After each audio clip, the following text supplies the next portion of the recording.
Welcome to Church of the Rock from Winnipeg.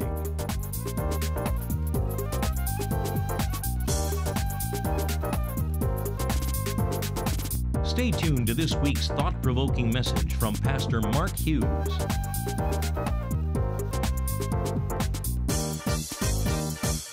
Well, here we are again, our annual pie auction for fundraising in missions. And today my message is entitled, Life of Pi. Does that sound vaguely familiar? It might. It was a Canadian novel. It was made into a movie. All I know is that it's about a young boy trapped on a life raft for 227 days with a Bengal tiger. But I'm stealing the title because we are all about pie here, and when we buy pie, it takes on a life of its own. So what we're going to do today is we're going to talk about how we have this annual pie auction. We do it one weekend every year, and we raise this ridiculous amount of money each year, around $150,000. Our goal this weekend is $170,000. And we do it by selling pie by the slice and individual pies, and then we have silent auction, or we have a live auction, and people go a little bit crazy, which we like. And they will pay $2,000, $3,000, sometimes $4,000. And one year we had someone pay $5,000 for a pie. The next year they sold the same pie twice for $3,000. So I guess that's our record pie at $6,000. And so I started wondering this. I thought, is that the most expensive pie in history? It had to be. And it turns out it's not. I went online, and there's this trend in Europe, and they sell something called posh pies. And here's an example of one. This is the Lord Dudley Hotel in London, and they build these posh pies, and this is one of those TV executive chefs dudes. And this particular pie, it's made out of two types of beef and Australian rock lobster and rare winter black truffles. I don't even know what those are. And it's all this stuff mixed into this. And then to make it worthwhile, they sprinkle gold, real 24 gold carat sprinkles on top of the crust so they can somehow justify the price. And here's what happens. Three things. Number one, you eat it, you'll probably get sick. Number two, you'll be $12,000 poorer, because that's what it costs. And you do nothing to make the world a better place. And so what we do is we sell pies for too much, and these are the three things that happen. Number one, you will probably get sick because you'll eat too much of it. You'll have for sure a sugar buzz going on. You'll be $200 or $300 or perhaps $2,000 or $3,000 poorer, but what you will have done is you will have contributed to changing and transforming the world. And that's what this is all about. I got to tell you a little story, talking about Life of Pi. I got to tell you a story that happened here last night. So we're doing the auction, the live auction, and right in the middle section, there's a 9-year-old boy sitting with his parents. And he's bidding on pies, $300, $500, $700, $1,000.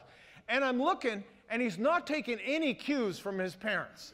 And he's deciding when to start, and he's deciding when to stop. And I'm thinking, what is going on? And I'm bidding against this kid, and he outbids me and goes to $1,500. And he buys this cake for $1,500. And so then, by the end of the night, I could see this kid. His parents just sat there like this. They didn't move a muscle. He was making these decisions on his own, 9-year-old boy. So I thought, I got to find out what's going on here. So I went over to this family, and I said, so what's the story here? Well, it turns out they're from out of town.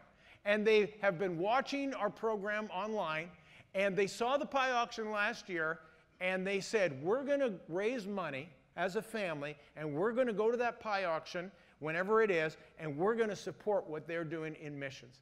So they showed up last night with their son, and the reason he was bidding was he had raised most of the money.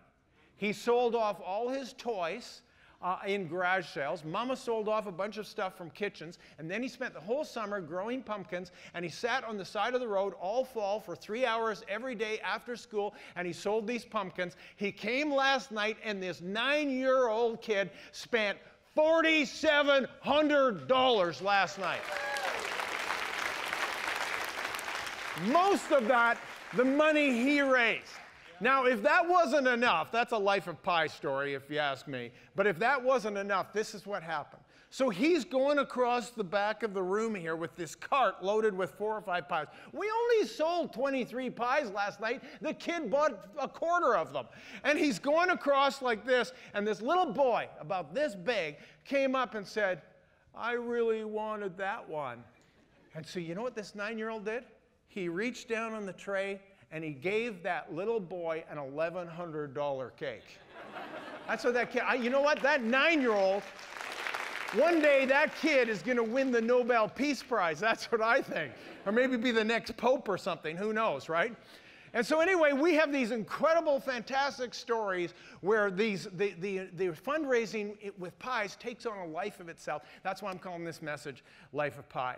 Now, I'm going to show you a little verse that we wouldn't normally think about in terms of pie auction, but it's important, and it's in James chapter 2. I'm going to start at verse 14, and it says this.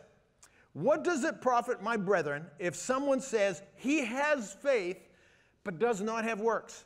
Can faith save him?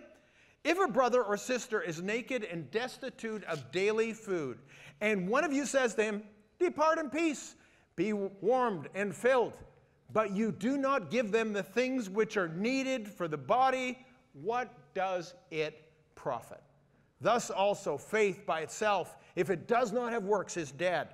Someone will say, you have faith and I have works. Show me your faith without your works, and I will show you my faith by my works. Now, I love this, what James has to say, because what he's doing is a little bit, if you're following this, a little bit in the face of what Paul the Apostle talks about. Because Paul talks about this. He talks about how you are justified by faith. And he says this, it is not by works, it is by the grace of God alone and your faith, not of works, lest anyone should boast. And that's absolutely true, right? You cannot work your way into heaven. Do you know that? You can't feed enough poor at the soup kitchen. You can't walk enough little old ladies across the street to get yourself into heaven. And that's why Paul says, by grace you are saved through faith, not of works. So nobody can work their way into heaven. But James comes along and says, let's just balance this out for a moment if we could. Now, who was James? Does anybody know? He was the brother of Jesus. He was Jesus' biological brother. And he heard his brother say things like this.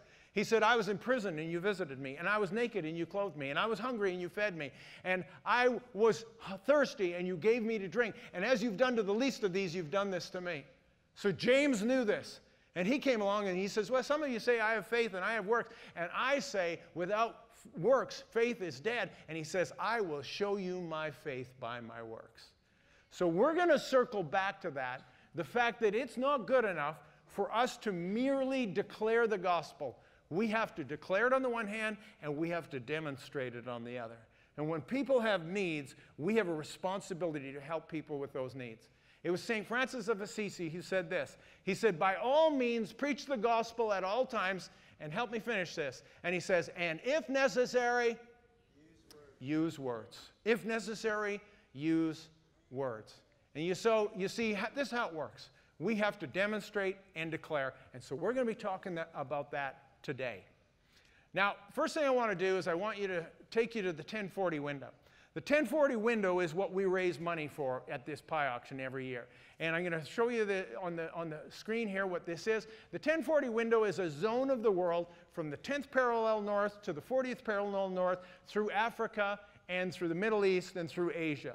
And this is very important in missiological terms, because this particular window of the world contains 50% of the world's population, 80% of the world's poverty, 93% of the people who do not know Christ live in the 1040 window.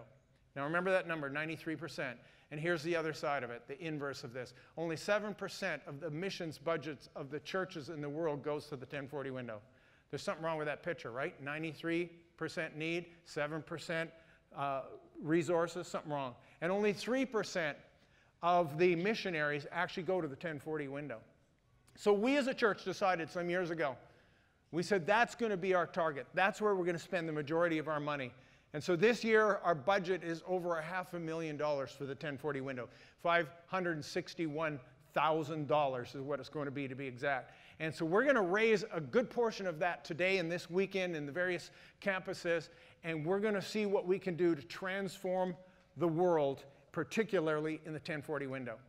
I want to give you a little history lesson. If we just look at it once again real quick here, it's sort of fascinating. You see all that green on the map? That green is where the gospel has gone. And these other colors is where the gospel has not gone, particularly the red, which are Islamic and Buddhist and Hindu countries. And it's fascinating where that line is. See, here's what happened. In the first century, the gospel was birthed, of course, in the Middle East. And the Romans, it was part of the Roman Empire, and the Romans had built roads, particularly going to the north into the Roman Empire. So the gospel followed the Romans' roads. And they went up into the north and into Europe, and then, of course, many of you that are in North America, you were affected by that as of course, the colonizers came to North America and to South America, and that's how the gospel spread. It didn't so much go to the south. Then what happened in the 7th century, you have Muhammad and his followers, and they took Islam, the Muslim religion, and they took it south. And if you look at this, it's fascinating because it actually stops almost exactly at the 10th parallel. If you look at that map once again on the screen there, and right at the 10th parallel, it's almost like you could draw a straight line. And what had happened is as Islam was going south, it met up with the tsetse fly and sleeping sickness and started to kill off their missionaries and their advances. And so Islam stopped at that point.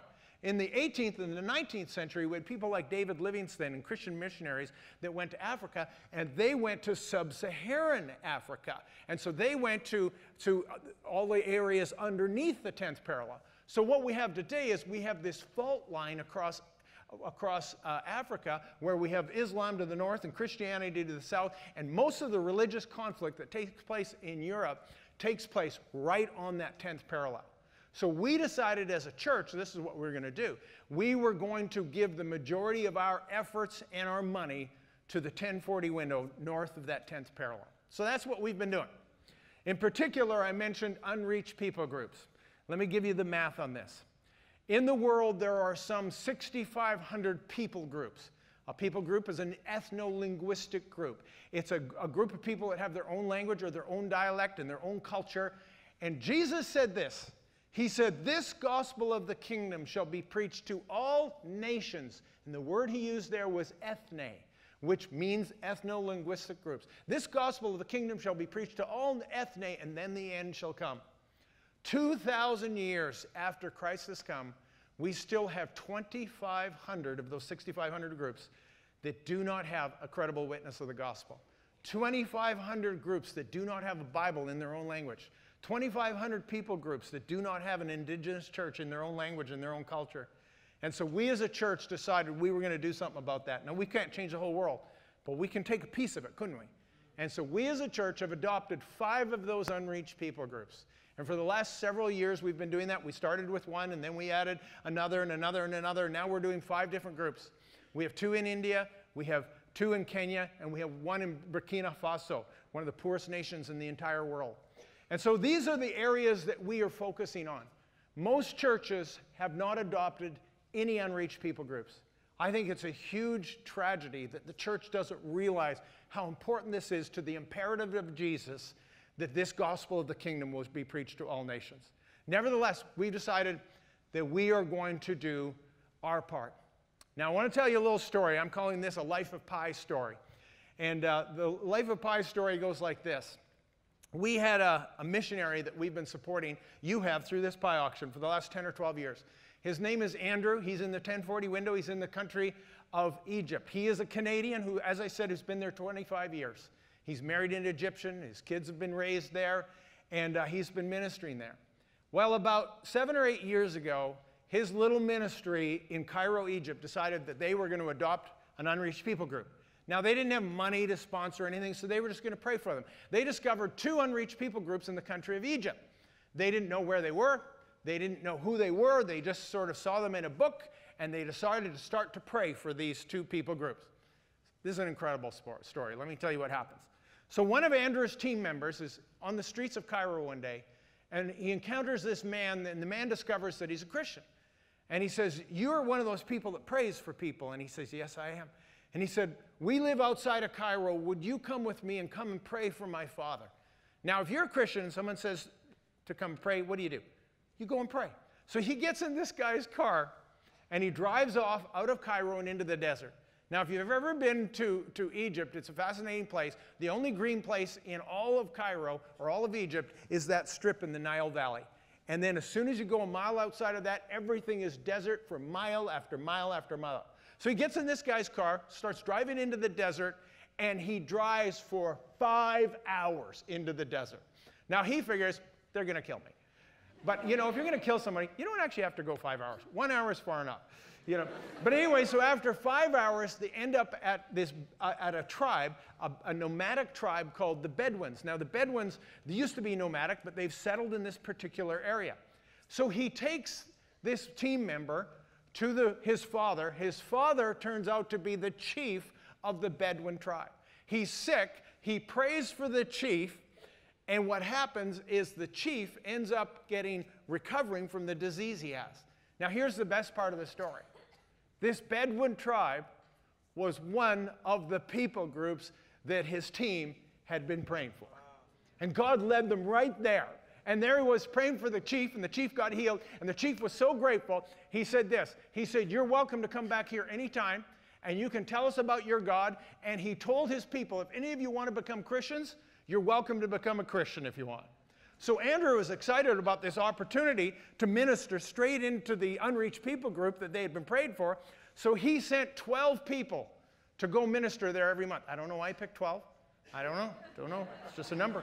And so every month, 12 of his team members went up to that 5-hour drive, and the chief was so grateful that they were coming and teaching them and preaching the gospel. He said, this is what I want to do. I'm going to donate you some land. And he donated them 18 acres of land. And he drilled a well 75 meters into the sand so they'd have water on their 18 acres. Now here's, I think, the humorous part of the story. None of them actually want to go live there, right?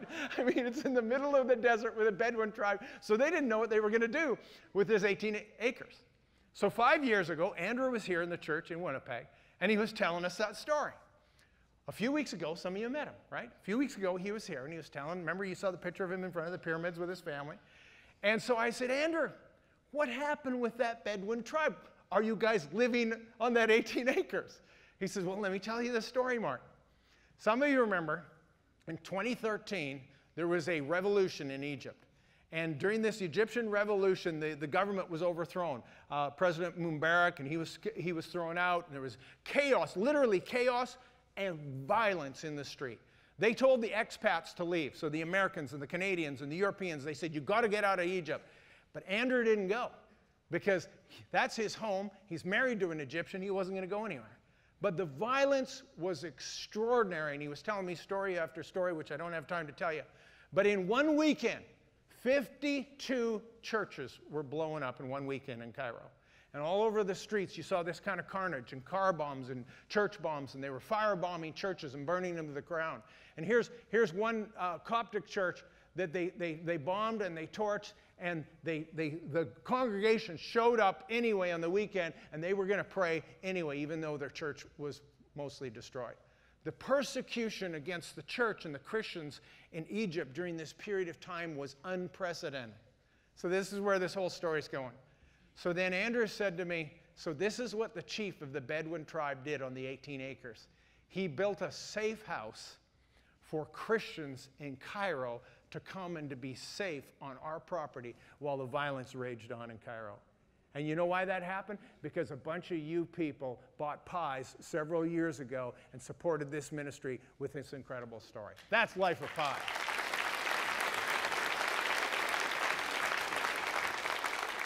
Let me tell you, people, you can't even make stuff like this up. Well, I could, actually, because I got a good imagination, but that's a true and amazing story, isn't it?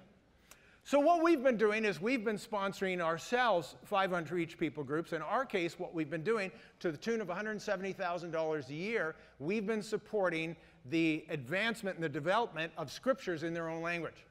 And so last year, our first project finally got completed, and it was the Chamku people in the nation of Nepal. And it was so exciting, and we've showed this picture and this map many, many times. For 9 years it took. Finally, they completed the work, and they invited Kathy and myself to go to Nepal, which we did. And so here we are in Nepal, and this is the group. This was the translation group, and that little gal beside me there in the pink, she was the chief translator. Typically, it's the women that are the chief translators because they have the best understanding of the language because they stay mostly in the community. They don't go off and work. And so she was the chief translator. One of the most exciting things I've ever seen was what they call community review. And when we were there were 6 different people groups from all over Nepal, and they get together and they review the work that had been done as it's being translated into their own language. And there's young people, old people, women, sometimes there's children that are part of it, and they pour over the Word of God in their own language. And you need to understand how important this is and how poignant this is. These people are looking at the Word of God in their own language for the very first time in history. And there was this love and this passion and this appreciation.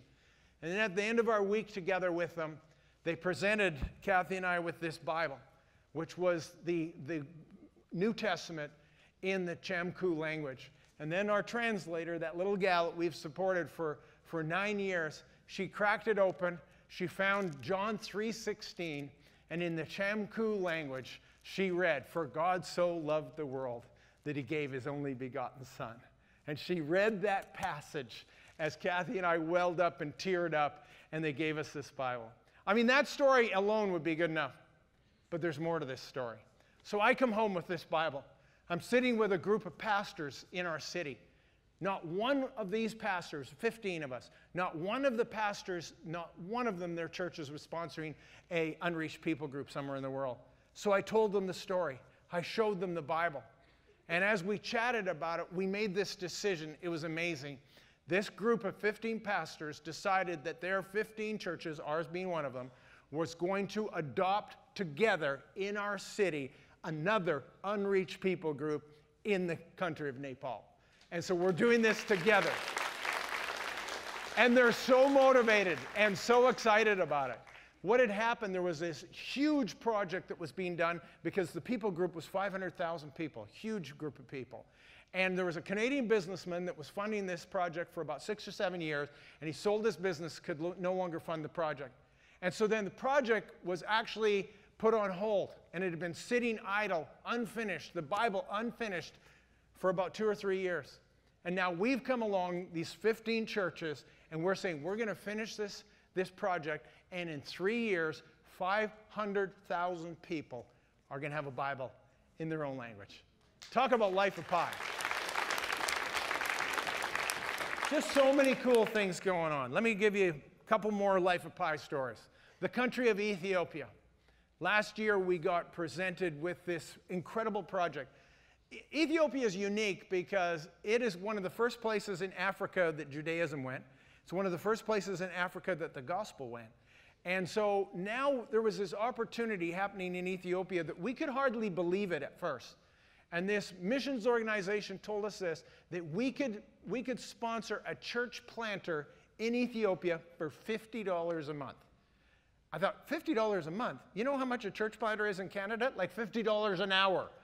You know, I'll go plant a church, but I want $50 an hour. These people are willing to do it for $50 a month. Do the math, that's $600 a year.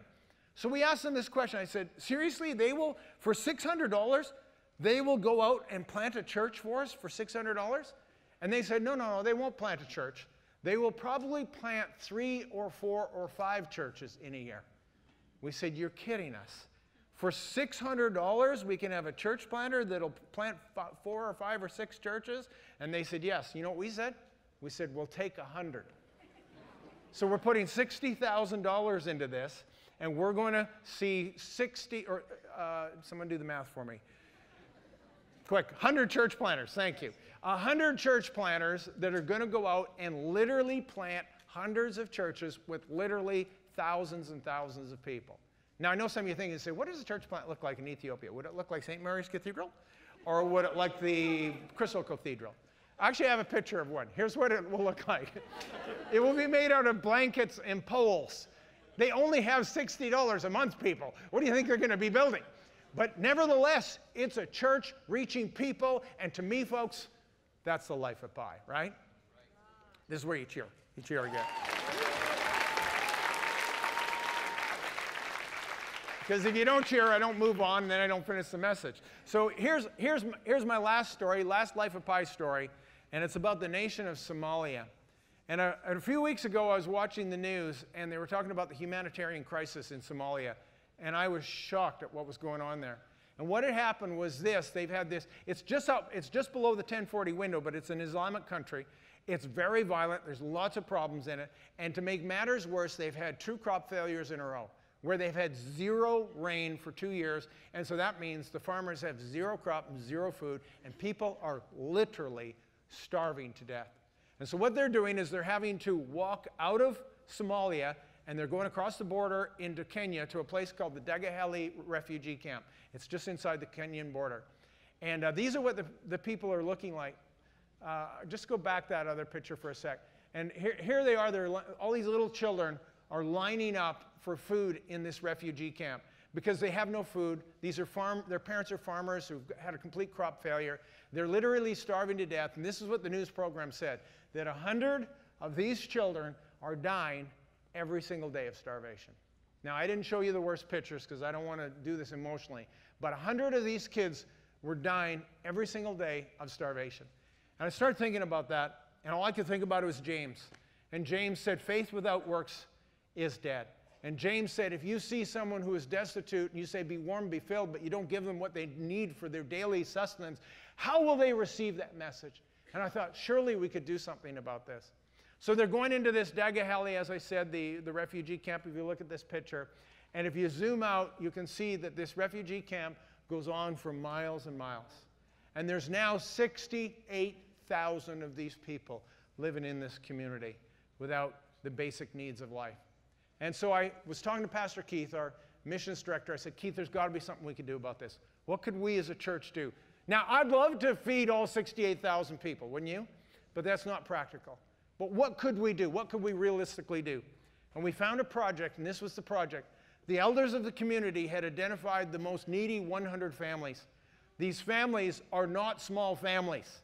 They're between 8 and 12 people. Here's a typical family in this refugee camp right here. You can see there's 8 or 10 of them. And so these 100 families that they've identified, there's 1,000 people together. And so this is what we've decided to do. We've decided to sponsor this project that is going to give these people food and clothing and water and housing and medical and the gospel. And there'll be 2 Christian workers there bringing them Bible and teaching and life skills. And we're going to take care of this 1,000 people for an entire year. What do you guys think of that idea?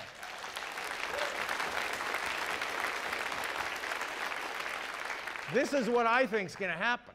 They're almost all primarily Islamic people. And I think the Christian church is going to go in there and take care of them. And I think after a year or 2 or more, I think most, if not all of them, are going to become Christians because we're the ones that are going to come. We're going to say, be warm, be filled, and we're going to bring them something that keeps them warm and keeps them filled and brings them the gospel, brings them the true tree of life where they will never thirst again. Amen? Amen.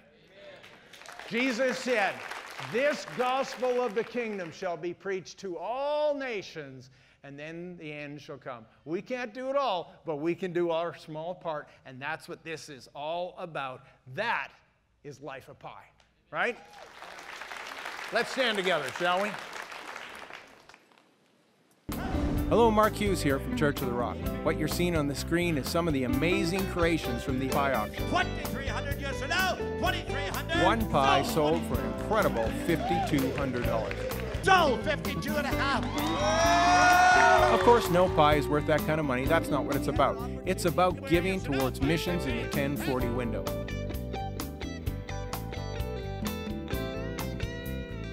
Speaking of which, I want to thank all of you who were part of it last year and partnered with us, and give you another opportunity this year to partner again. Everything you give, 100%, will go to buy Bibles and advance the gospel in the 1040 window. 1,600. So here's what you need to do.